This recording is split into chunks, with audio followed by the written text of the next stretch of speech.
Rupsa bridge থেকে কাজ শেষ করে এখন আসছি 7 নম্বর ঘাটে। তো এই তো রুট স্যার, এই জন্যই তো স্যার।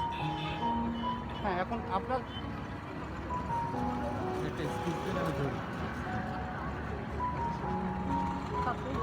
ওইভাবেই তো সব দেখাচ্ছে।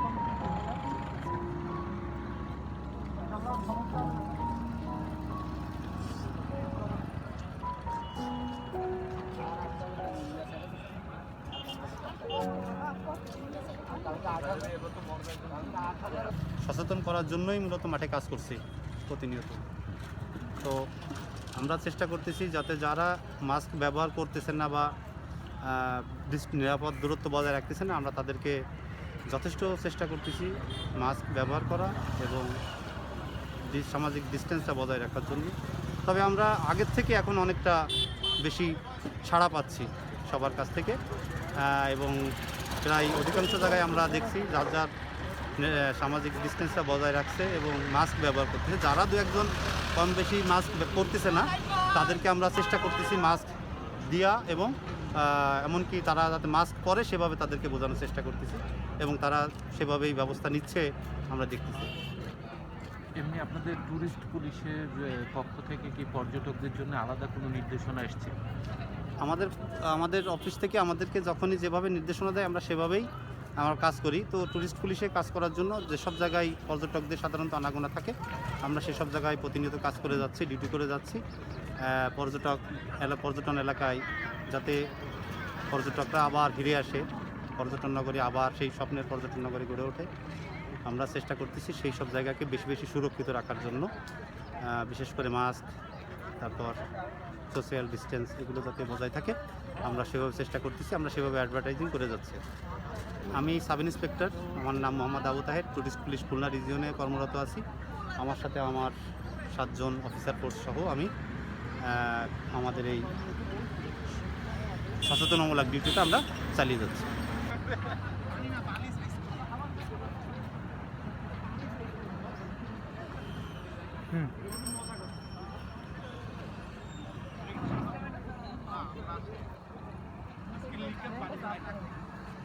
হ্যাঁ, আপনাদের সাথে একটু কথা বলি আমরা। যে আজকে কিন্তু বাংলাদেশে সর্বোচ্চ মৃত্যু হার আপনারা ইতিমধ্যে শুনেছেন যে গতকালও কিন্তু সর্বোচ্চ আক্রান্ত এবং মৃত্যু হয়েছিল। তো আজকেও আরও বেড়েছে, আজকে 40 জন মারা গেছে, এর মধ্যে আমরা খবর পেয়েছি। তো আপনারা যে এখন করোনার প্রতি যে সচেতনতা, আপনারা সবাই মাস্ক পরেছেন দেখছি, তো এটা এখন কি মনে করেন যে আসলে কি আপনারা সেই সামাজিক দূরত্ব এবং স্বাস্থ্যবিধি এগুলো কি মেনে চলতে পারছেন? না, এটা তো অবশ্যই হচ্ছে না, কারণ বাংলাদেশে হচ্ছে 20 কোটি জনসংখ্যা দেশ, তার উপরে এত ছোট একটা দেশ, এর ভিতর তো অবশ্যই 3 ফুট দূরত্ব করে সম্ভব না। তারপরে এখন যে পরিস্থিতি দেখতেছি তাতে করে এমন হচ্ছে যে কেউ মানতেছেই না করোনা যে কিছু একটা ভাইরাস এত বড়, সেটা কারো কোনো বোধগম্যই হচ্ছে না। এই পরিস্থিতি এই জন্য মানা সেইভাবে সম্ভব যদি জনগণ সচেতন হয়, কিন্তু সেইটা আমরা পুরোপুরি লক্ষ্য করতেছি না, এমনকি আমরাও সেইটা মানতেছি না। এখন যেটা করতে হবে আমাদের, এখন দূরত্বটাই দিয়ে চলতে হবে, ঠিক আছে? এরপরে আর কি করা?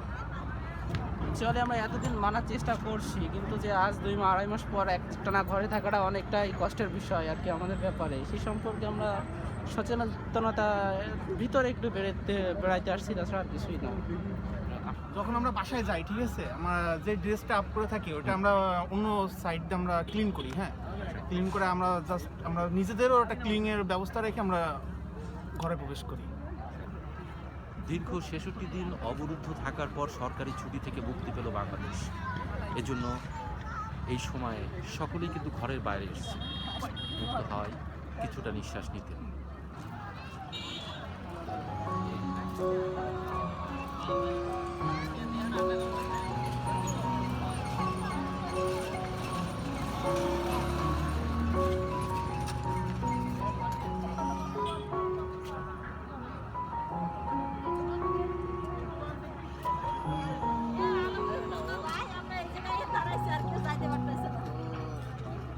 এনা এসে করবেন।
আগে লোক হইতো প্রচুর লোক, এখান থেকে গাড়ি চলতে পারছে না, প্রচুর লোক হইতো। বেচা কিনা কেমন হতো আগে আর এখন কেমন? আগে ব্যস্ত কিনে দেওয়া হইতো, এখন তো মোটেও না। এই দুবার হইতে এই তো তাদের চারটা তাল ব্যস্ত পারিনি এই বছর। তাহলে আপনাদের চলতেছে কিভাবে? আল্লাহ চালায়, আর ওই ছেলেপেলে একটু কাজ কাম করে এই, আর ওই একটু তেল পাইছি কোনো রকম। 4 কেজি চাল পাইছি, 2 কেজি আলু পাইছি, আর আপনার এই ডাল পাইছি আধা কেজি। এই পুরো এই 2 মাসের মধ্যে? এই 2 মাসের ভিতরে। আর এই আপনার আরেকটু পাইছি আমি এই বঙ্গবন্ধু পরিষদের আমার নাম আছে, ওই বঙ্গবন্ধু পরিষদে আমার এই 2.5 কেজি চাল, আর 1 কেজি আলু, আধা কেজি ডাল, আধা কেজি তেল এই পাইছি। আর আপনার জয়ের সাপ দেশে চিনি দেশে 1 কেজি, আর চিরা দেশে 1 কেজি, আর মুড়ি দেশে আধা কেজি এই পাইছি এই ভিতরে। এই রোদায় পাইছি এই। ঠিক আছে।